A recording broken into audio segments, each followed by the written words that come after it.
bonjour à toi, cher spectateur de la table ronde. Et bienvenue sur cette table ronde sur Mission Impossible Rogue Nation. Donc je suis en compagnie de Jean-Thomas, l'éternel, le sublissime. Bonjour à tous. Voilà. Et en compagnie de Valentin. Valentin, je te laisse présenter ta chaîne.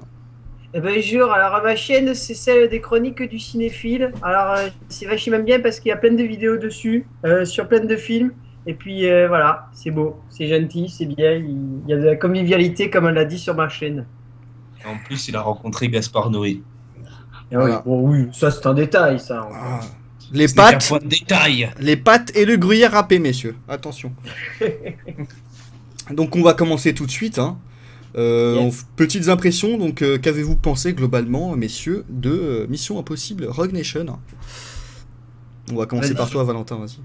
C'est par Valentin. Moi d'abord, ok. Après m'être revu quasiment tous les volets de la saga Mission Impossible pour être sûr d'y aller avec l'esprit le plus ouvert en me disant qu'est-ce que ça va être que ce nouveau film, je trouve que Mission Impossible Rogue Nation est pas le meilleur de la série, mais est un bon polar noir. Très intéressant au niveau de sa manière dont il est conçu en matière de scénario, de mise en scène et on va dire des cascades, parce que c'est très intéressant de voir que c'est un film qui conçoit toutes ces cascades en live et pas en fonction des effets spéciaux qu'il va y avoir à faire par la suite. Donc ouais, c'est bien, c'est fun, c'est un peu plat par contre, on va dire, sur sa longueur et sa manque de rythme, mais ouais, ça reste fun et intéressant et c'est divertissant. Voilà. Jean Toto. Alors moi, Mission Impossible, c'est une saga que j'aime bien. Et celui-là, en fait, c'était surtout le 4 que j'avais beaucoup aimé. Et celui-là, ça a été une super bonne surprise. C'est un film vraiment super divertissant, avec de très belles scènes d'action qui sont très bien filmées, bien chorégraphiées et bien rythmées. Comme tu as dit, Valentin, il est un peu mou par contre. Il y a des petits problèmes de rythme dans le film. On a Tom Cruise qui est toujours au top. Et la saga se bonifie à chaque épisode. Hein. Et celui-là, je trouve que c'est le meilleur. Avant, c'était le 4, maintenant, c'est celui-là. Et pour moi, c'est le meilleur film d'action de l'année avec Mad Max Fury Road. Ah ouais, carrément. Carrément. En gros, non, il y avait Kingsman. Avec Kingsman et Mad Max. Voilà, en gros, c'est ça. Veuillez éteindre vos téléphones, messieurs, s'il vous plaît, merci. Il y a Pacific Sound 3003 qui vient d'envoyer un message. T'es sérieux? Attends, mais comment ça, il t'a envoyé un message? Attends. Je lui ai envoyé « Ouh, je t'aime !» Il m'a envoyé « Bonjour, merci de joindre vos paiements PayPal. Et PayCard, votre ID Skype, afin que je vous ajoute à d'éventuels événements musicaux programmés. Cela dit, je sors de l'arc-en-ciel de Sa Majesté, je serai même de vous caresser les oreilles avec plaisir dans les différents paradis de la principauté. Honneur en arc-en-ciel et en nuages blancs. » Le mec est complètement dérangé, quoi. Oh le chiant, putain. Non, bon, en gros, c'est le meilleur film d'action avec de l'année pour moi, avec Mad Max et Kingsman. Et aussi, ce qui est bien dans ce film, c'est que, comme tu as dit, il n'y a pas trop d'effets spéciaux, on va dire, au niveau des scènes d'action, quoi. C'est un peu comme un peu à la Mad Max. Ouais. Moi, déjà, Tom Cruise fait ses cascades, tout simplement. Déjà, Tom Cruise fait ses cascades, c'est un bon point. Et par contre, il y a un truc qui me fait vachement plaisir, mais j'ai l'impression que c'est devenu à la mode depuis le dernier James Bond. C'est le retour aux principales valeurs, tu vois. Dans Skyfall, à la fin, on retourne au premier James Bond où il va parler à M, qui est un homme, dans son bureau, il pose sa serviette, voilà, comme dans les premiers James Bond. Et là, la fin de Mission Impossible, j'ai cru voir un épisode de Mission Impossible à la télé. C'est quasiment pareil. On retourne sur les valeurs qu'on avait de base sur les premières séries, les premières histoires qu'on a eues de Mission Impossible. On revient à ces valeurs-là. On s'est éloigné un peu des premiers Missions Impossible où ça partait en cacahuète. Moi personnellement, Mission Impossible, je reste très marqué par le premier avec la bataille en moto qui m'avait écœuré. Enfin, c'était un peu nawak. Et celui-là me fait grandement plaisir et on retourne aux vraies valeurs et ça fait plaisir. Non, c'est un très bon film. Comme tu dis, les scènes d'action sont bien rythmées. Beaucoup de longueur à cause, Ça, c'est vrai, selon moi, à cause de la petite amourette entre Tom Cruise et la nana dans le film, je sais plus comment elle s'appelle. Ça va, je trouve. Ça mais, marche pas à la fin, ça c'est bien. Sinon, c'est pas trop mal. Beaucoup d'humour aussi. Beaucoup d'humour. Ouais. Et non, vraiment, le film est très divertissant. Honnêtement, je me suis pas trop ennuyé. Même les scènes qui sont un peu longues, au final, ça passe très vite, quoi. Bah, moi, en fait, enfin, c'est un peu con ce que je vais dire, mais en fait, il y a un moment où j'ai failli m'endormir, c'était la scène de l'opéra. Ouais, elle est longue, elle est longue. C'est Bah, une sorte de je l'ai mise en trouvée tension, un en peu fait. longue. Bah, je l'ai trouvé un peu longue, mais en fait, c'est parce que j'ai été fatigué. Et l'opéra, en fait, ça m'endormait. T'es laissé bercer par l'opéra, en fait. Ouais, mais la scène, elle est excellente. On va passer sur le scénario. Yep. Qui veut nous faire un petit synopsis du film? Personne? Version longue. Version comme tu veux. Alors, version courte, Ethan Hunt se voit, on va dire, tout seul suite au désistement de l'agence Mission Impossible par la CIA qui veut la relier à son agence plutôt que de la laisser toute seule de son côté. Et donc, il va devoir traquer comment ils appellent ça, le syndicat, qui est une nation dissidente entièrement composée d'anciens agents de différentes agences qui sont morts ou qui se sont fait passer pour morts. Et voilà, en fait, il va devoir traquer le chef parce qu'il a tué une agente à Londres et ça l'obsède. Voilà.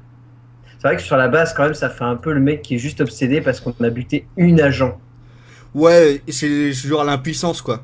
Ethan Hunt qui voit la meuf mourir devant lui et qui pouvait rien faire, en fait.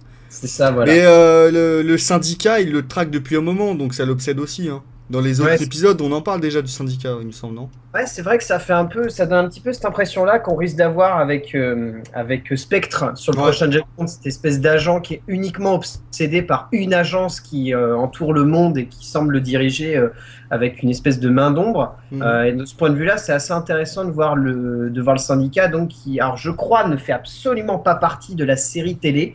Je crois qu'il a totalement été inventé pour le film. Oui, il a été inventé, il me semble. Ouais. Donc de ce point de vue-là, c'est plutôt une bonne idée, je trouve, cette idée du syndicat qui est cette espèce d'agence anti-mission impossible qui est dans l'ombre et qui essaie quand même de manipuler les gouvernements. Il y a toujours, en fait, le syndicat, il est dans cette pure lignée, tu sais, des théories du complot qui ont entouré toute la saga Mission Impossible, c'est-à-dire qu'à chaque fois, la menace vient de l'intérieur. Alors là, pour une fois, elle vient pas complètement de l'intérieur puisqu'elle vient d'une agence qui est en parallèle de Mission Impossible. Mais on a toujours cette idée que dans l'agence, il va y avoir des ennemis. Il va y avoir des gens qui vont manipuler l'agence Mission Impossible pour faire en sorte qu'elle se plie à certaines règles ou même carrément qu'elle fasse partie du mal, en fait. C'est ça qui est assez intéressant. Enfin, je trouve. Voilà. Ah, moi, le scénario, c'est un scénario de film d'action. Après, Mission Impossible, moi, je connais pas trop la série télé. L'histoire, elle est prenante, elle est intéressante. Bon, voilà, c'est un film d'action. Et avec pas mal de bonnes idées. Moi, j'ai beaucoup aimé l'idée du masque dans le film. Le masque qui prenait l'apparence d'autres personnes, ça, j'ai bien aimé. Et après, le scénario, c'est pas le plus ça, gros c'est point totalement fort du tiré de film. la série, hein.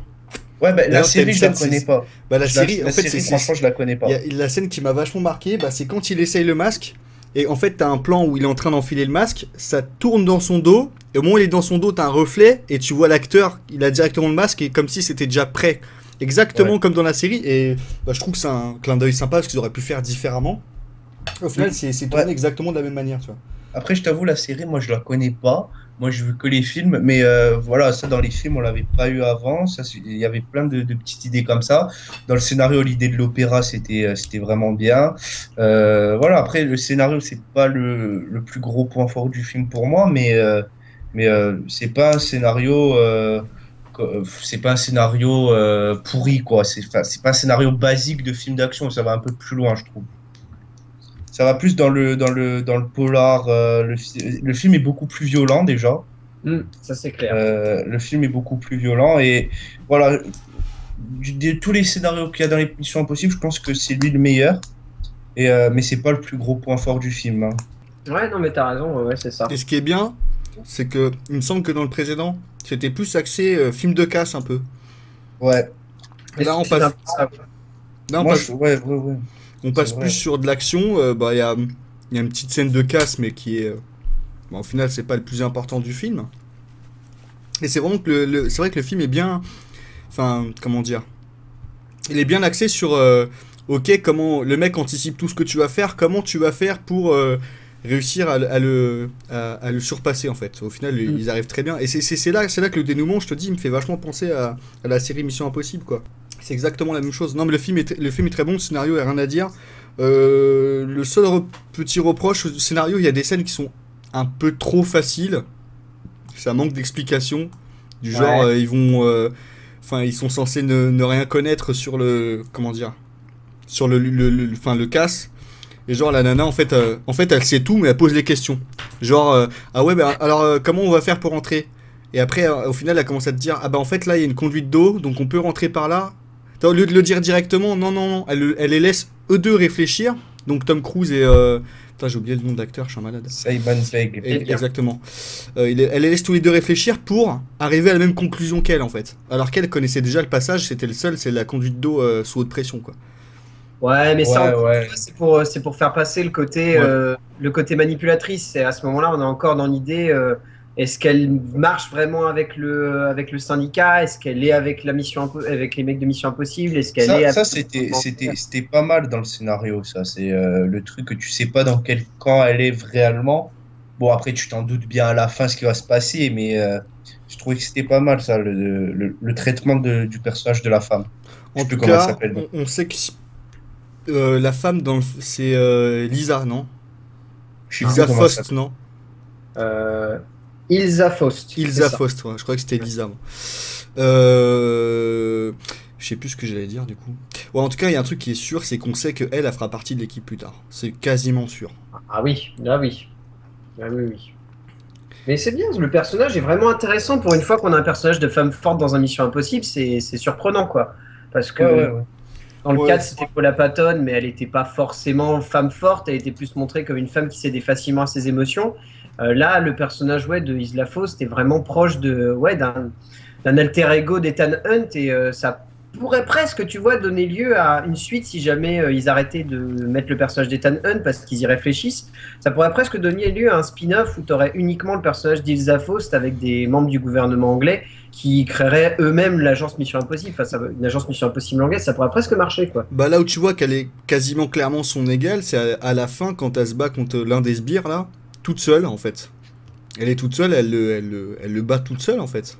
Elle a pas besoin de l'aide de quelqu'un pour se faire un mec quoi, tranquille. Bon, c'est ça. Et même n'interprétez pas mal ce que je viens de dire parce que j'ai dit se faire un mec, mais Ouais, mais même au début, hein, quand il y a Tom Cruise qui est attaché, bah, elle défonce les gars. Hein. ouais. Ouais, mais là tu la sens fragile un peu quand même. Tu vois, il est obligé d'arriver à se détacher pour l'aider parce qu'elle est en situation de difficulté et tout. C'est vrai. Mais ouais, à la fin, tu la sens vraiment femme forte. Mais déjà, tu la sens femme forte à partir du moment où il y a une scène où, comment dire, elle arrive devant son patron qui est Solomon Lane. Mhm. Ouais. Et genre, il lui fait des reproches parce que ça fait 2 fois qu'elle laisse s'échapper Ethan Hunt. Et il y a un garde qui lui tient tout le temps l'épaule, ça commence à la saouler. Et donc, du coup, elle, je sais pas, elle fait un saut bizarre en arrière et tout. Elle lui fait le tour du cou, elle le projette par terre, puis elle a son flingue à la main, tu vois. Genre, elle lui a mis la misère en l'espace de 4 secondes, quoi. Ouais. Un peu à la Black Widow d'ailleurs.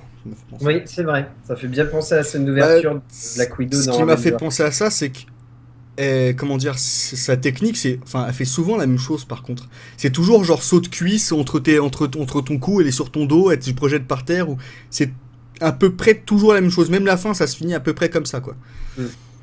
Et je Mais crois que non, c'est un art martial. Je crois que c'est Oui, carrément oui, un art martial oui. qui consiste à se fondre dans la personne en épousant son corps pour faire en sorte de pouvoir mieux le désarçonner. Je sais Mm. pas quel art martial c'est, mais bon, c'est vrai que c'est de plus en plus utilisé. Mais d'un côté, ça va avec le côté très féminin des Oui, personnages. ouais.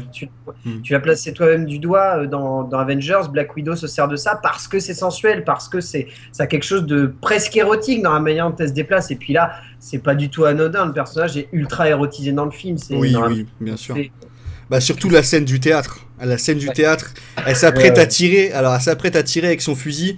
Je lève ma robe qui est fendue sur le côté pour montrer ma longue jambe, ma cuisse. Regardez, elle est jolie ma cuisse. Tu vois, t'as un bon plan comme ça. Pareil quand quand elle s'entraîne à l'apnée. D'ailleurs, c'est ça qui me fait dire que c'était un petit peu puéril, le côté de genre, comment on va faire pour rentrer, alors que dès qu'elle arrive, elle s'entraîne à faire de l'apnée, donc elle savait par où elle allait rentrer, quoi. Mais ouais, donc quand elle sort de la piscine, pareil, elle sort de manière sensuelle. Salut les gars, genre les deux, ils savent pas quoi dire.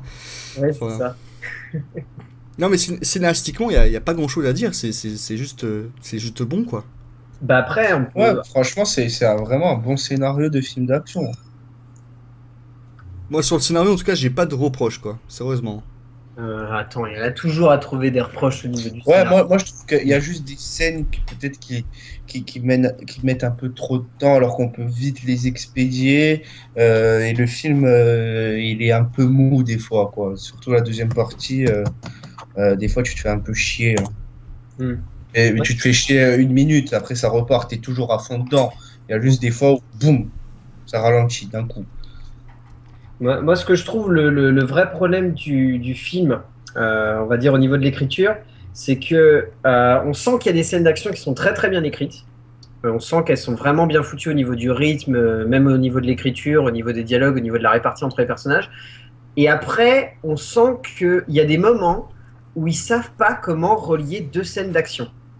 Je pense à la scène d'action qui est la scène, la très courte scène qui relie la scène d'action donc du vol dans l'énorme aquarium à la scène d'action où la course-poursuite à moto et en voiture. Ouais, la La moto. Ouais. très petite scène qu'il y a au milieu, elle semble tellement anecdotique et tellement foutue comme ça que tu Ah, sens celle que... où elle les retrouve toutes en moto, là, ou je sais pas quoi. Ouais, c'est ça. Ouais, ça fait un peu bizarre, ouais, c'est un peu bizarre. Moi, ce qui m'a plus choqué, c'est un peu plus tard, mais ça, c'est très récurrent dans les films où il y a une course-poursuite, dans les James Bond, tu peux en voir souvent. Ils sont sur une espèce d'autoroute, ils bifurquent à une sortie, et d'un coup, tu sais pas pourquoi, hop, ils sont sur des lacets de montagne. Oui, oui, oui. Ça, C'est vrai. c'est très furtif, mais d'un coup, t'as un espèce de changement de décor quasiment instantané. Mais dans tous les films de course-poursuite, ça arrive très régulièrement, quoi. Ouais, ouais, c'est vrai. Mais, Ouais. sinon, si, le seul reproche, bah, au niveau de l'actrice Rebecca, là, Rebecca Ferguson, sa scène de combat de fin, il y a des scènes il y a des séquences qui sont vachement illisibles, quoi. T'as du mal à comprendre ce qu'elle fait comme mouvement. Je pense que c'est du fait qu'elle a un long manteau qui sont un peu noirs. Mais moi, j'étais dans la salle, des fois, je me demandais, mais ok, qu'est-ce qu'elle vient de faire là? J'avais du mal à lire les mouvements, quoi. Je sais pas si ça Ouais. vous l'a fait pour vous, mais Ouais, non, pas trop. juste, juste certaines séquences, hein, c'est très bref, mais t'as du mal à comprendre ce qui se passe des fois. Mais sinon, à part ça, non, mais là, je pense que sur le scénario, on a fait le tour, hein. Ouais, bon, oui, non, mais oui, t'as raison, il n'y a pas grand-chose à pointer au niveau du scénario. En fait, c'est qu'il est tellement. À la fois, il épouse bien le côté classique du film d'espionnage, en même temps, il apporte un petit peu de nouveauté en étant très noir et proche du polar, qu'au Mhm. final, ça efface pas mal de petites erreurs qu'on aurait pu pointer du doigt à d'autres moments dans ce genre de film. Et ouais, étrangement, ça passe vraiment bien au final. C'est très équilibré, même si de temps en temps il y a des petites erreurs, ça semble tout de même équilibré, même si on retrouve un côté plat. Il y a une scène d'action derrière qui va rattraper les rythmes et qui va donner un petit peu plus de puissance au film. C'est vrai. Ah oui, ça c'est sûr. On s'ennuie 1 minute et après, boum, on est à fond dedans, par contre. On va basculer sur la réalisation, les effets spéciaux, même s'il y en a très peu, donc on va parler plus de cascades, je pense. Il y a des effets spéciaux, des explosions et des choses, mais bon, on va relier tout ça ensemble, donc la réalisation. Valentin. Mais moi d'abord, alors, Christopher McQuarrie, c'est un mec qui est passé à la mise en scène depuis pas trop longtemps, qui a pas beaucoup de films à son actif. Je trouve avec ce film-là que clairement il passe une étape parce qu'il réépouse le même style de mise en scène qu'il avait utilisé avec Jack Reacher, c'est-à-dire une mise en scène qui privilégie avant tout la tension au détriment de facilité, on va dire, dramaturgique. Ça lui permet de construire des scènes qui sont vraiment haletantes. Par exemple, la scène de course-poursuite en voiture qui n'a pas du tout de musique et qui prend de la musique uniquement quand il passe à moto. Ça, c'est une très très bonne idée et c'est ce qui caractérise le style McQuarrie. C'est vraiment de construire quelque chose de presque glauque et malsain. Enfin, l'ouverture de Jack Reacher est vraiment presque culte parce que c'est un sniper qui va shooter 7 mecs dans la rue et s'il n'y a pas de musique, il y a un épurage absolument total du son et des dialogues. Et ça rend le truc vraiment haletant. Et je trouve qu'on retrouve cet aspect-là dans Mission Impossible. Après, ça reste très lisse par instant. Et tu l'as pointé du doigt, il y a certaines scènes d'action qui sont difficilement lisibles au niveau du découpage technique parce que on ressent un montage beaucoup trop cut. beaucoup trop cut. Oui, beaucoup de cuts. T'as l'impression, bah, comme tu disais, ils ont fait la scène d'action, mais après ils savaient pas comment ils voulaient la montrer en fait. C'est ça. J'ai Mais même la- Mais derrière, t'as des scènes, t'as des séquences qui sont quasiment montées en plan séquence. Enfin, c'est Ouais. assez. Celle dans l'eau, elle m'a fait beaucoup penser à Gravity quand on s'était Voilà, filmé. putain, il est monté en plan séquence. C'est vrai, j'avais oublié celle-là. Mais ouais, voilà, c'est exactement ça. On est dans quelque chose qui a aucune musique, qui est ultra prenant, où tu retiens Qui ta est, qui est, respiration. ouais, qui est stressante aussi. Hmm. Qui est, mais moi, j'ai vu vraiment enfin, quand j'ai vu la scène, j'ai direct pensé à Gravity, moi.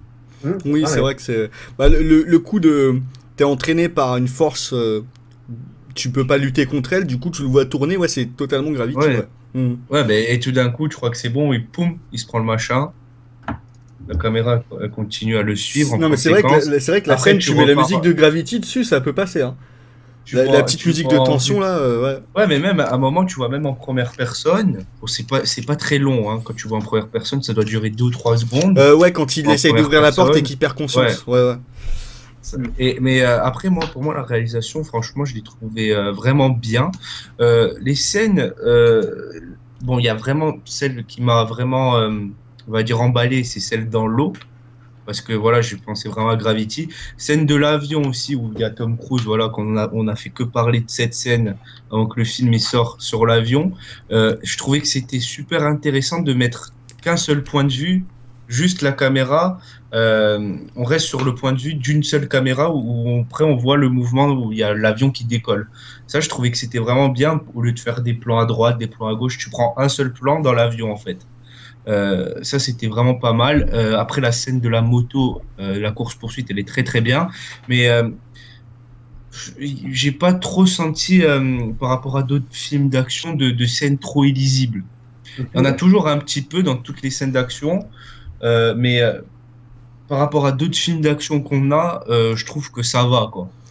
Alors moi, un truc aussi qui m'a marqué, que je trouve totalement excellent, c'est que comparé à d'autres films où il y a des courses-poursuites, tu sens que là, ils se sont pas lancés à 50 sur l'autoroute et ils ont accéléré un peu le film histoire de dire qu'ils sont à 90, tu vois. Là, ils étaient vraiment. T'as vraiment l'impression, même si ça a été accéléré, je ne sais pas, je peux pas spéculer parce que j'ai pas fait le film, mais là, t'as vraiment l'impression qu'ils roulent à cette allure-là, tu vois. Il y a beaucoup de films où les mecs ils sont à 30 et enfin ils sont à 50 et doublent des voitures qui roulent à 20 et ils vont te faire croire qu'ils roulent à 100 km/h en accélérant le truc. Et c'est Après, ultra voyant, et là, honnêtement, j'ai rien vu, donc la scène, elle m'a fait plaisir, tu vois. Même la moto, c'est pareil. Hein.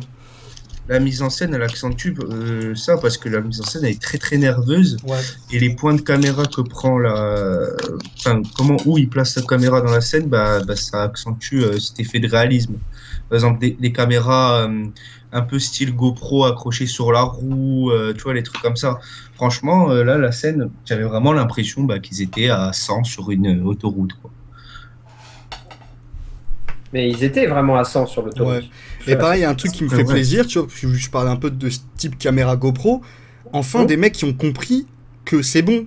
Même si c'est pas filmé à GoPro, ce style de caméra, surtout Michael Bay qui avait fait ça pour comment dire, il avait fait la remarque. No Pain No Gain. No Pain No Gain, où le mec, tu sens, il a une caméra GoPro et il reste 30 secondes sur sa caméra, genre, regardez, j'ai mis une GoPro sur la...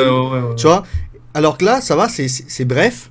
C'est jouissif, mais tu restes pas 10 ans sur l'angle de caméra. Ça change très vite pour te montrer autre chose, tu vois. Et en plus, là, c'est juste l'angle de la caméra. C'est même pas filmé la GoPro, c'est l'angle de la caméra. C'est ça. Mais ça rend vraiment nerveux les scènes. C'est un peu comme dans Mad Max. Dans Mad Max, il y avait beaucoup de plans comme ça. Et avec la caméra au ras du sol et tout. Franchement, la scène de la course-poursuite, elle est vraiment super.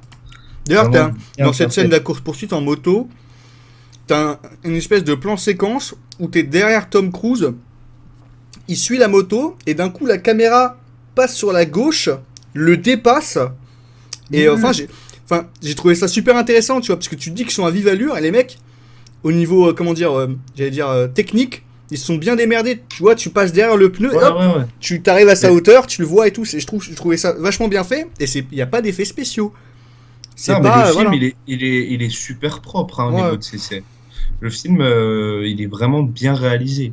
Après, c'est pas non plus un truc de ouf. C'est propre, c'est bien fait, c'est bien réalisé, il y a des trucs intéressants. Moi, je demande pas plus, tu vois, pour un film comme ça. Hmm. Et il y avait la réalisation de Brad Bird dans le 4, avec la scène sur la tour de Dubaï, elle était excellente. Mais moi, je retiens que cette scène dans le film, alors que dans celui-là, j'en retiens plusieurs. Donc c'est pour ça que pour moi, le 5, il est meilleur que le 4. Très bien. Je pense que... Est-ce que vous avez quelque chose à rajouter? Ouais, non, tu l'as dit, les cascades sont bien, l'ensemble est possible. Après, ce qui est bien, tu vois, pour revenir sur cette fameuse scène de moto dont tu parlais, ce qui est bien, c'est que de un, ils ont tourné à vitesse réelle, Ouais. ce qui renforce Ça se voit tout de suite. Enfin, c'est... Voilà. Et puis, ce qui est bien pour ensuite renforcer l'aspect réaliste, c'est qu'ils ont monté les voitures qu'en post-prod. Ce qui fait que résultat, t'as pas eu de voiture du tout sur la route et ils les ont toutes rajoutées en post-prod ensuite. Et C'est ça que se des voit même pas, hein. voitures. Ouais, non, mais c'est super bien. Et puis c'est une super idée parce que ça résultat, ça laisse une liberté totale au niveau de la mise en scène et au niveau du cadre. Et ça se limite uniquement ensuite à rajouter des bagnoles en effets spéciaux. Non, c'est une super bonne idée ça. Ouais, mais moi, de toute façon, je t'ai toujours dit, et je préfère avoir un film comme ce Mission Impossible ou comme Mad Max qu'on a eu, avec des cascades réelles qui sont beaucoup plus impressionnantes, qu'avoir des films comme Terminator Genesis, où là, tu vois, ça pue le fond vert, ça pue Des les effets hélicoptères qui spéciaux. passent entre des... Mais, attends, mais tu sais que, bon, je sais pas si c'est vrai, mais il y a un mec que je connais qui a dit que dans Terminator Genesis, ils ont jamais tourné les trois ensemble, en fait. Oh non, Apparemment, ils étaient jamais ensemble. Bon, je sais pas si c'est vrai, ça me mais semble. Non, mais ça me semble pas possible, à part avec des effets spéciaux. Mais bon, ça, ça sert à rien. Ce que j'aime dire, ça sert à rien.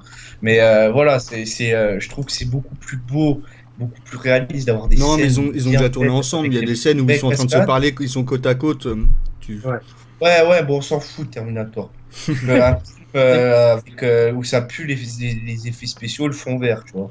Parce que, je sais pas vous, mais moi, là, je le remarque de plus en plus quand c'est fait avec un fond vert ou un effet spécial. Ou quand je vois un hélicoptère qui n'est pas vrai, bah, ça se voit direct.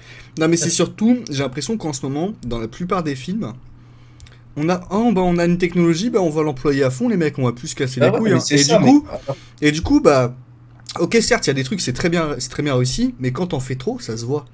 Ouais.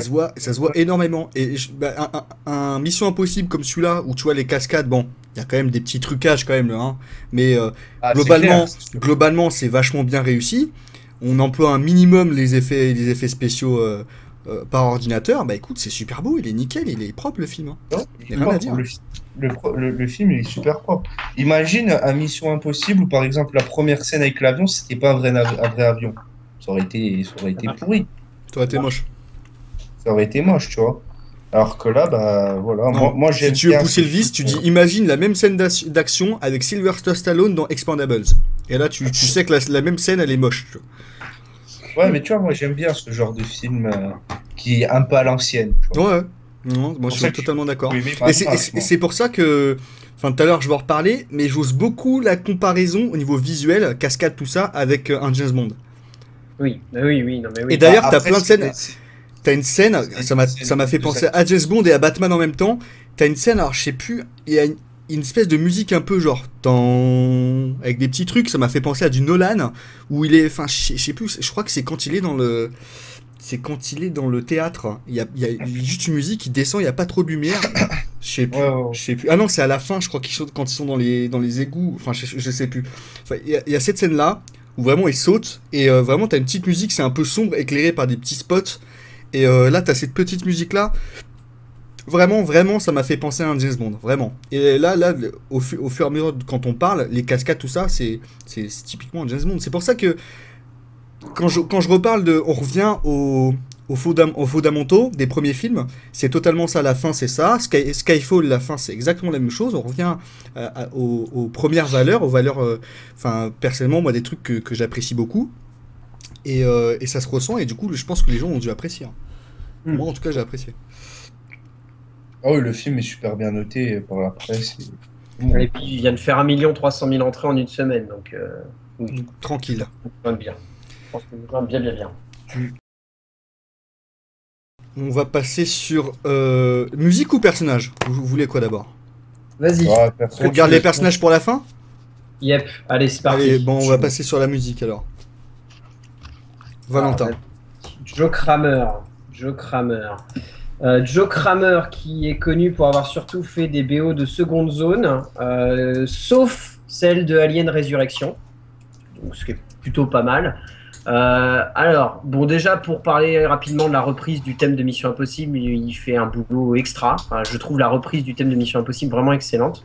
Elle est très bien, très propre, elle est en même temps nouvelle et en même temps simple. Elle se différencie énormément du thème qu'avait fait Michael Giacchino pour le 3 et le 4, qui était un thème qui était très très symphonique, qui jouait énormément sur le côté, voilà, sur un côté très orchestral de la musique. Là, l'avantage, c'est qu'avec Joe Kramer, on vient à quelque chose de plus sec dans le thème, plus proche de la série télé d'origine, du thème de l'hallochifrine, ce qui est vraiment intéressant. Dans l'ensemble, je trouve la musique du film peut-être un petit peu trop appuyée, dans le sens où elle renforce trop les séquences d'action et elle a tendance à un petit peu trop les appuyer. Mais après, moi, je pars du principe que dès le moment où tu n'entends pas la musique et où tu n'y fais pas gaffe, ça veut dire que la musique est vraiment très bien faite. Donc moi, je trouve que la musique est très bien faite. Ouais, voilà. Moi, j'ai un peu le même avis que toi. Bah, la musique, bah, elle accompagne très bien l'action. Et on a toujours le thème de Mission Impossible qui est remixé, qui est vraiment bien. Voilà, ce thème célèbre et culte qui est bien refait. Ouais, après la musique, voilà, elle accompagne bien l'action, mais voilà, il n'y a pas de thème mémorable, à part celui de Mission Impossible, le premier du nom. Alors moi, Thème que tout le monde connaît.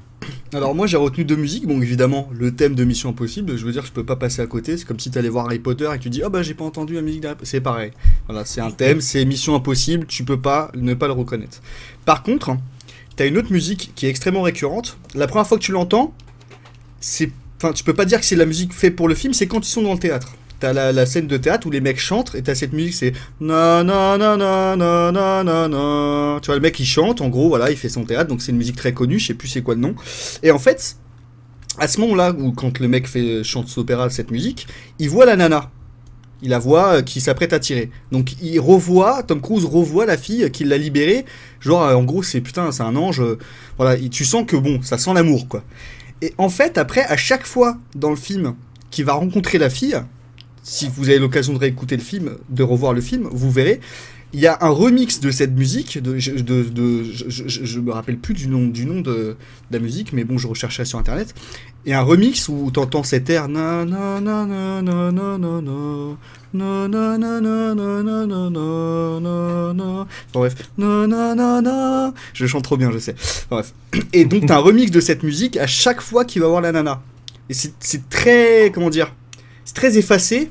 Genre juste pour te rappeler, moi je l'ai perçu comme ça, juste pour te rappeler que bah il a revu son, entre guillemets, la fille qui l'a sauvé, son ange gardien, j'allais dire, au théâtre, et genre voilà, un rappel de bon bah, c'est le début de l'amour quoi.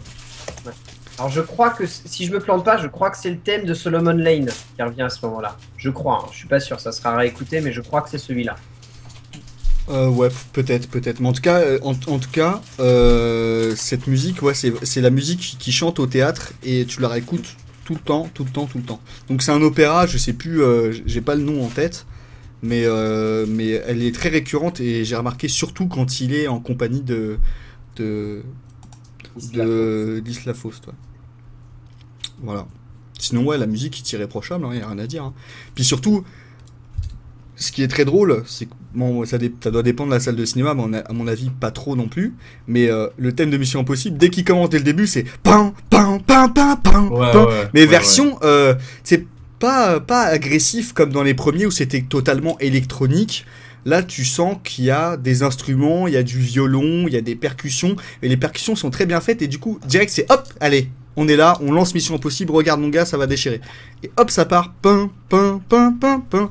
Non, honnêtement, la musique, elle est très bien, quoi. Je trouvais le générique assez original, quand même. Le générique qui mettait qui mettait les scènes du film, en fait. Ouais. Il mettait des petits aperçus de scènes du film. Tu regarderas le générique de la série, c'est quasiment, à mon avis, c'est très inspiré. Ouais, le générique de la série, c'est à peu près pareil. C'est, tu vois les personnages qui apparaissent sur des scènes qu'ils ont pu faire dans différents épisodes. Alors généralement, générique de la série, ils essayent de reprendre des scènes de l'épisode, si je me souviens bien. Ah, ils changeaient à chaque fois? C'est pareil. Ouais, je crois qu'ils essayent de prendre des scènes de l'épisode en question et puis ils les incrustent pour faire les différents personnages. Alors je crois, c'est pas sûr, ça sera vérifié. Je crois qu'ils faisaient Là, ça. si on fait ça, c'est un peu pareil, parce que là, on a tout le film, en fait. Mais franchement, le générique, il était vachement sympa.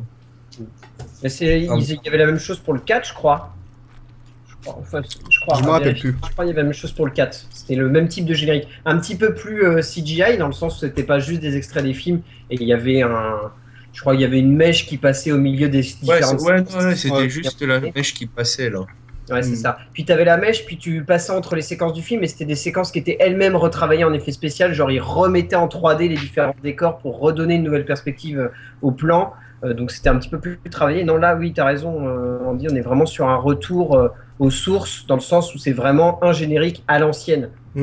Ça, c'est plutôt cool. Ouais. Mais c'est ce que, moi je vous le dis, je l'ai pas vu, mais j'en suis quasiment sûr. Spectre va reprendre ce qu'il a continué dans Skyfall, le retour aux sources. Complètement. Ça revenait à la mode. Les gens, je pense qu'ils en ont eu un peu marre ils commencent à en avoir marre et ils commencent à comprendre, tu sais, les films d'action, comme on a eu début des années 2000, dont Mission Impossible en a fait partie, avec des scènes d'action spectaculaires, mais invraisemblables, tu vois. Comme on peut avoir dans Fast and Furious. C'est le Mission Impossible 2, il était invraisemblable. C'est dans lequel où il y a une scène où Tom Cruise se bat à moto en fonçant sur le mec et le 2. Voilà. C'est celui de John Woo. Ouais, c'est ça. Voilà, c'est en fait, à mon avis, ce qui a été je pense, dans un sens, une mauvaise idée dans la saga Mission Impossible, c'est de confier le deuxième épisode à John Woo, qui clairement n'est pas fait pour un film d'espionnage, est plus fait pour un gros film d'action bourrin où ça part dans tous les sens. Enfin, là, quand il est arrivé dans le film et que la scène de fin, c'est une battle à moto où les mecs se foncent dessus, sautent en l'air et font des cascades complètement outrancières avec des vols de colombes derrière, pour les gens, c'était invraisemblable, quoi. C'était impossible à concevoir dans un film d'action de ce genre-là. Oui. C'est clair que... Enfin voilà, donc je sais plus ce qu'on disait. Voilà, on a fait le tour de la musique. La musique, il y a rien à dire. En fait, c'est vrai que depuis le début, on n'a pas fait vraiment de reproches. Hein. Honnêtement, le film est clean. Le film est bien, le film est propre. Ouais, c'est ça, il est équilibré, il est nickel. Enfin, oui.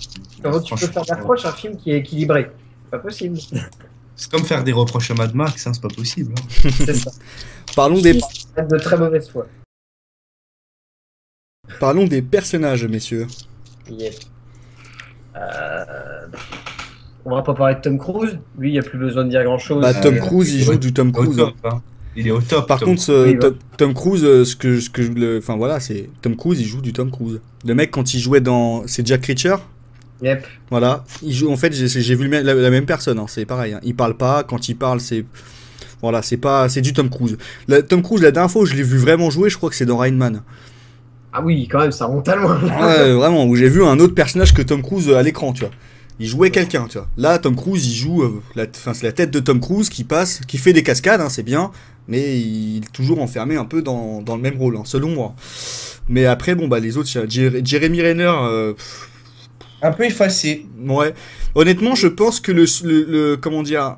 Si on enlève Rebecca Ferguson, donc la femme du film, le deuxième personnage le plus important, c'est Simon Pegg. Hein. C'est Simon Pegg. En fait, c'est les trois personnages qu'on va voir le plus, en fait. Simon Pegg et la fille. Putain, j'arrive vraiment pas à la retenir, la fille.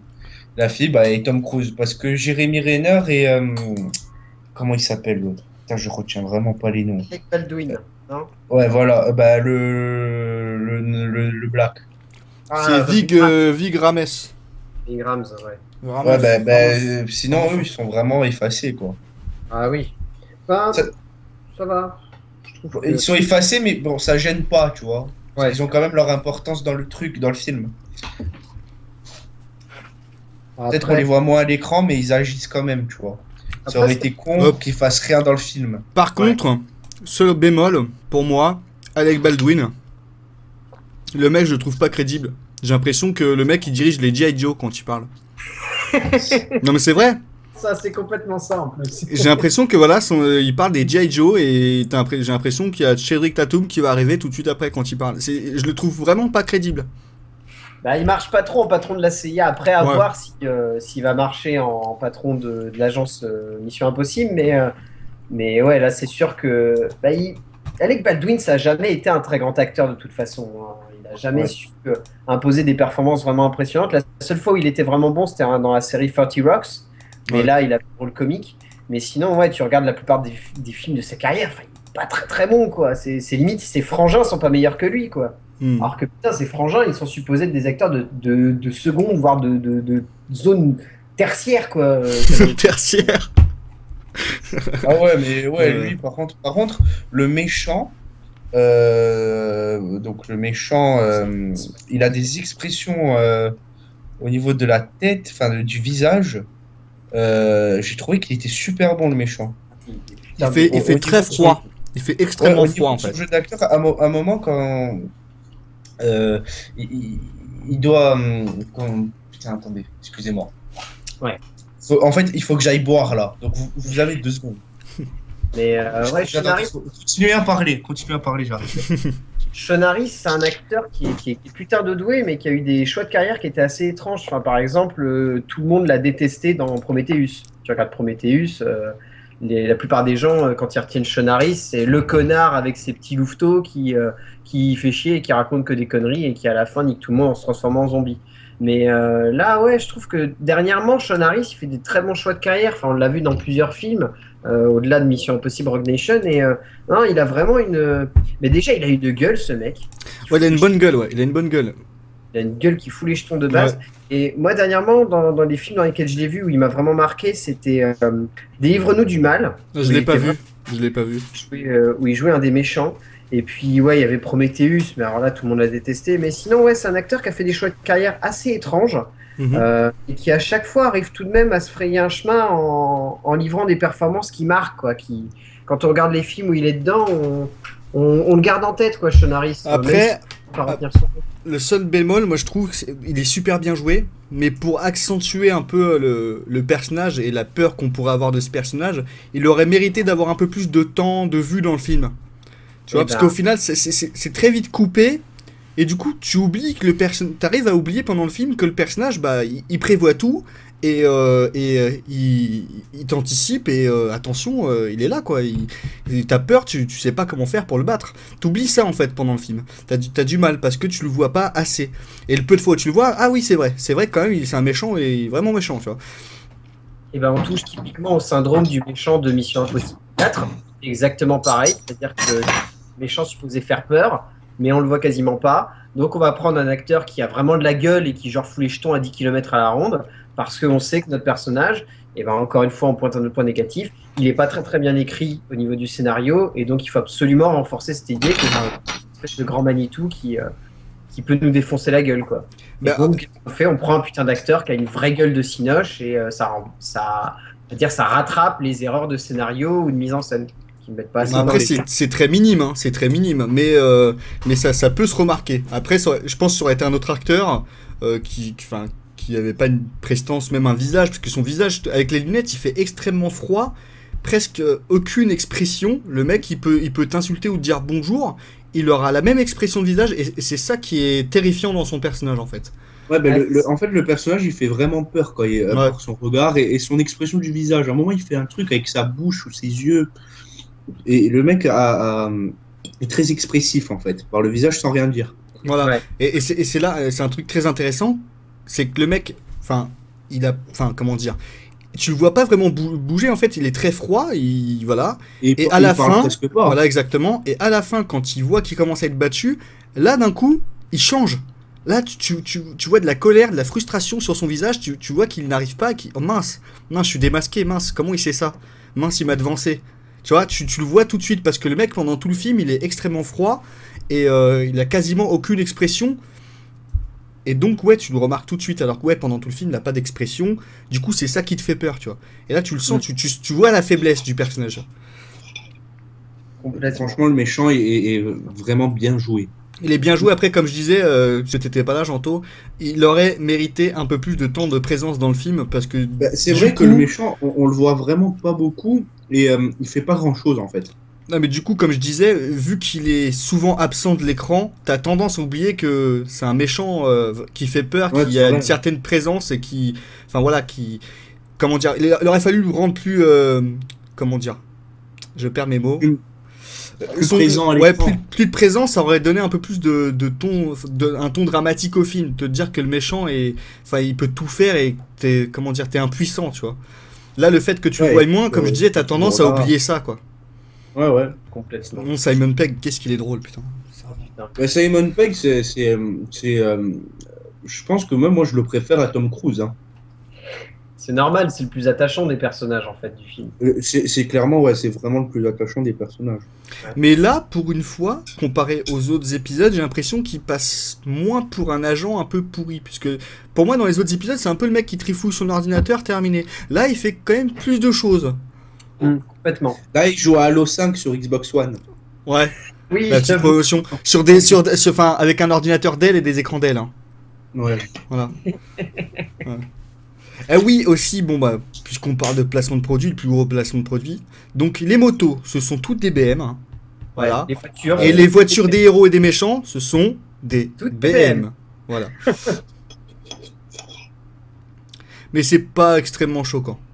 Non, mais Moi, il y a juste le Halo 5 qui m'a fait rire. Oui, Halo sinon- 5, ouais. C'est vraiment le placement de produit pur et dur, quoi. Genre, regardez, Microsoft, Xbox One, Halo 5. C'est moins pire que Transformers 4, quoi. oui, voilà. Je me rappelle plus ton Transformers 4 ce qu'il y avait. Quoi. C'était Vous la n'avez pas plus. écouté. Et si vous voulez écouter de la musique, prenez le Beat Spill. Ouais, Ouais. c'est ça. C'était pire qu'un placement de produit, c'était littéralement une pub au milieu du film. C'était une pub, là. Ah, non, mais c'était dingue.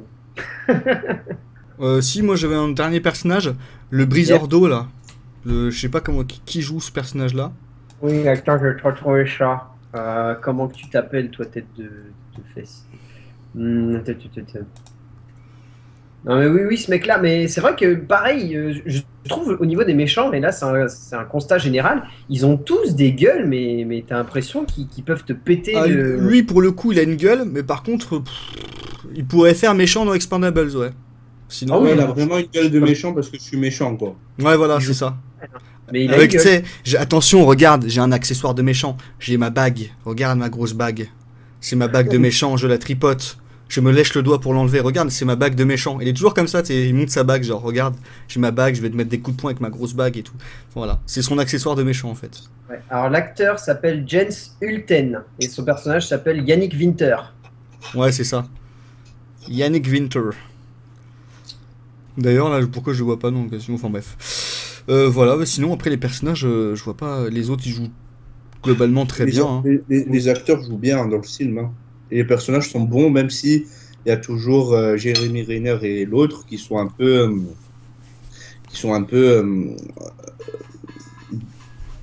C'est quoi ces téléphones qui sonnent? On t'entend. Tu veux mettre un casque? Les écouteurs? Ah oui, il y a une Ils sont scène. un peu mis en arrière, quoi. Voilà. Il y a un acteur, bon, j'ai plus son nom en tête, c'est lui qui joue le Premier ministre. Oui, C'est très drôle parce que la Simon scène, Pegg. ouais, c'est ça. Et la scène, il est très drôle parce que la scène où il se fait tirer dessus, genre il est là, il regarde, il fait Altis m'a tiré dessus. Genre... ouais, il est trop marrant. Ouais. C'est ça qui est marrant aussi dans le film, c'est que t'as des scènes, bon, c'est pas systématique, mais ça vient au bon moment pour désamorcer un peu des scènes qui pourraient paraître un peu dramatiques ou un peu sérieuses. Et c'est sympathique. C'est pas trop, c'est pas appuyé comme dans Avengers où toutes les 5 C'est pas secondes. t'as un abusé, truc. ouais, c'est pas Ouais. abusé comme dans un Marvel. Ouais. Voilà, sinon sur les personnages, hein, ça va, on a fait le tour. Hein. On n'a pas trop appuyé Rebecca Ferguson, qui est un peu. Ah, elle joue bien, elle joue bien. Elle joue vraiment bien. Elle et joue très Rebecca très bien Ferguson, même. Ouais. elle est vraiment Moi, j'ai bien aimé dans le film que tu sais pas dans quel camp elle est. Bon, même si tu t'en rends compte à la fin, tu t'en doutes un peu, tu sais très bien qu'elle va être avec Tom Cruise. Non, tu le sais parce que Ethan Hunt ne peut se tromper. Oui, voilà. Ouais. Ça.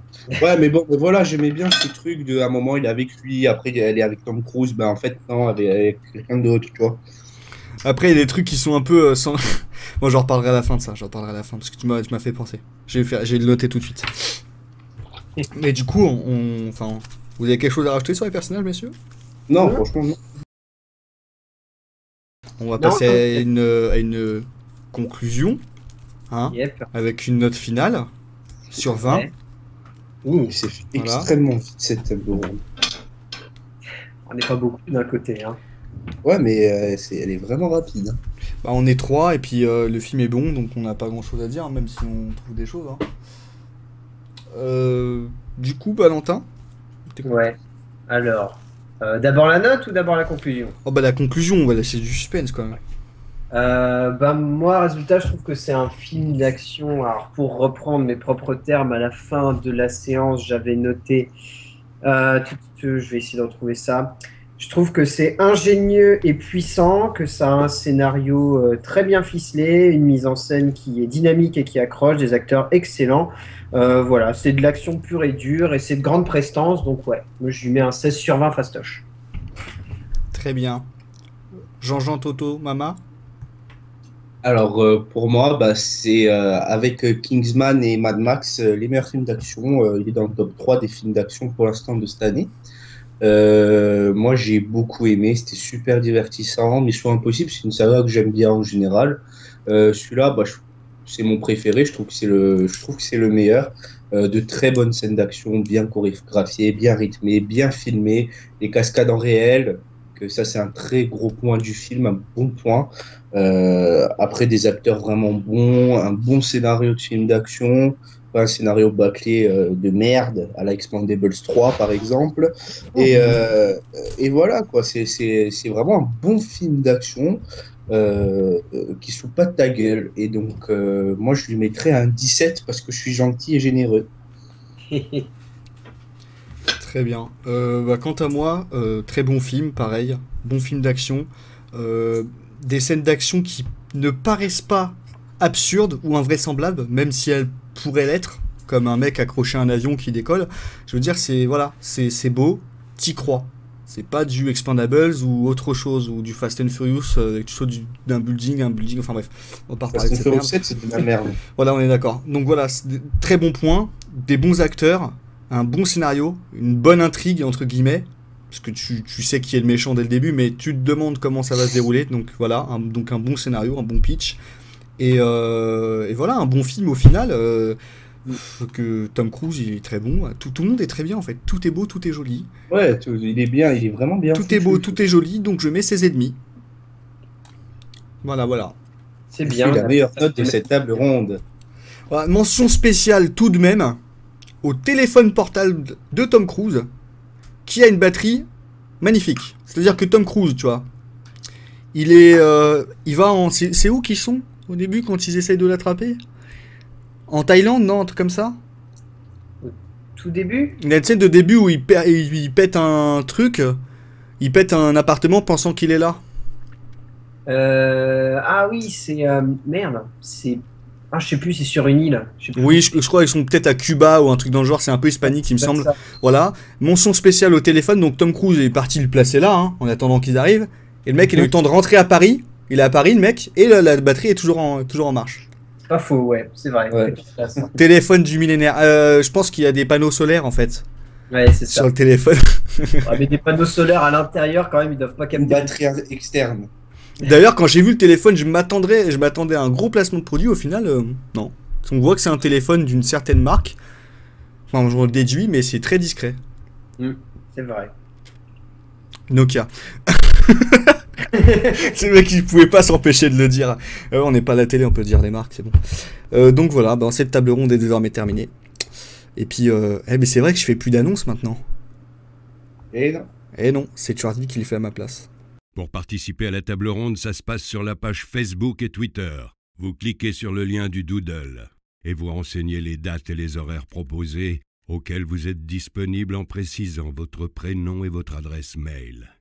Si vous n'avez jamais participé à la table ronde, envoyez en parallèle un mail à latableronde20@gmail.com avec l'objet « Candidature » dans lequel vous nous montrez votre motivation. Donc abonne-toi et je te fais un bisou. Donc salut à tous et à toutes, portez-vous bien et n'oubliez pas de vous faire votre propre avis, n'est-ce pas Janto? Ouais, c'est vrai. Voilà, parce qu'on connaît certaines personnes proches de l'entourage de la table ronde qui ont du mal à se faire leur propre avis. Et hop. Hashtag les 4 fantastiques. Interstellar. Hashtag Interstellar. Hashtag Amélie Poulain. The Amazing Spider-Man. Non, on va arrêter. Merci à toutes et à tous d'être toujours plus nombreux. Bon allez, bisous à tous, portez-vous bien et à la prochaine. Ciao ciao. À plus. Salut.